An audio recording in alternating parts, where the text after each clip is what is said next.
विजय धनुष धारण करने के कारण कर्ण को विजयधारी कहा जाता था।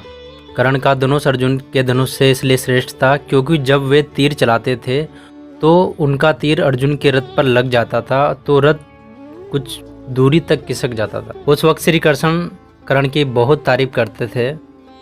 जब अर्जुन तीर चलाते थे तो कर्ण का रथ बहुत दूर तक पीछे खिसक जाता था। अर्जुन ने श्री कृष्ण से पूछा कि मेरे तीर से कर्ण का रथ बहुत दूर तक चला जाता है जबकि उसके तीर से मेरा रथ कुछ कदम ही दूर जाता है, फिर भी आप मेरी नहीं उस कर्ण की क्यों तारीफ करते हैं। इस सवाल के जवाब में श्री कृष्ण कहते हैं कि तुम्हारे रथ पर हनुमान जी स्वयं विराजमान है और मैं बेटा हूँ, फिर भी कर्ण के तीर में इतनी क्षमता है कि वो हमारे रथ को कुछ कदम पीछे धकेल देता है। सोचो यदि हनुमान जी और मैं इस रथ से उतर जाऊं तो तुम्हारा क्या होगा। अर्जुन उनकी बात समझ जाता है। श्री कृष्ण ने यह भी कहा कि जब तक कर्ण के हाथ में उसका विजय धनुष है तब तक तीनों लोक के योद्धा एक साथ मिलकर भी कर्ण को नहीं हरा सकते। कर्ण के धनुष में ऐसी खूबियां थी जो अर्जुन के गांडीव धनुष में भी नहीं थी।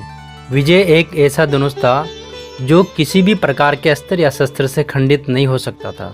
इससे तीर छूटते ही भयानक ध्वनि उत्पन्न होती थी। कहते हैं कि कर्ण का विजय धनुष मंत्रों से इस प्रकार अभिमंत्रित था कि वो जिस भी योद्धा के हाथ में होता था वह योद्धा के चारों तरफ एक ऐसा अभेद घेरा बना देता था जिसे भगवान शिव का पाशुपतास्त्र भी भेद नहीं सकता था। मंत्रों से अभिमंत्रित होने के कारण उस विजय धनुष पर जिस भी बाण को रखकर चलाया जाता था उस बाण की ताकत उसकी वास्तविक ताकत से कहीं गुना बढ़ जाती थी। कहते हैं कि किसी धनुष के प्राण उसकी प्रत्यंचा में होती है और विजय धनुष की प्रत्यंचा इतनी मजबूत थी कि उसे दुनिया के किसी भी अस्त्र और शस्त्र से नहीं काटा जा सकता। कहते हैं कि इस धनुष का निर्माण विश्वकर्मा जी ने तारकासुर राक्षस के 3 पुत्रों की नगरी त्रिपुरा को विनाश करने के लिए किया था। इसी धनुष से भगवान शिव ने अपना पाशुपतास्त्र चलाकर 3 नगरियों को एक साथ ध्वस्त कर दिया था। उन तीनों असुरों की नगरी के विनाश के बाद भगवान शिव ने इस विजय धनुष को देवराज इंद्र को दे दिया था। देवराज इंद्र ने इस अद्भुत और शक्तिशाली धनुष से कई बार युद्ध में असुरों और राक्षसों का विनाश किया था। बाद में परशुराम ने हे वंशी क्षत्रियों के विनाश के लिए भगवान शंकर की घोर तपस्या कर उनसे यह धनुष मांगा था। तो भगवान शंकर ने इस धनुष को इंद्र से लेकर परशुराम को दे दिया था।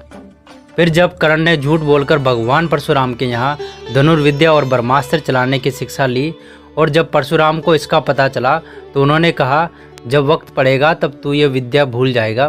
फिर बाद में परशुराम को दया आई तो उन्होंने ये विजय धनुष देकर आशीर्वाद भी दिया कि तुम्हारी अमिट प्रसिद्धि होगी। तो दोस्तों इसी वजह के कारण धनुष विजयधारी कहा जाता है। अगर आपको वीडियो पसंद आए तो वीडियो को लाइक करें और कमेंट करके ज़रूर बताएं।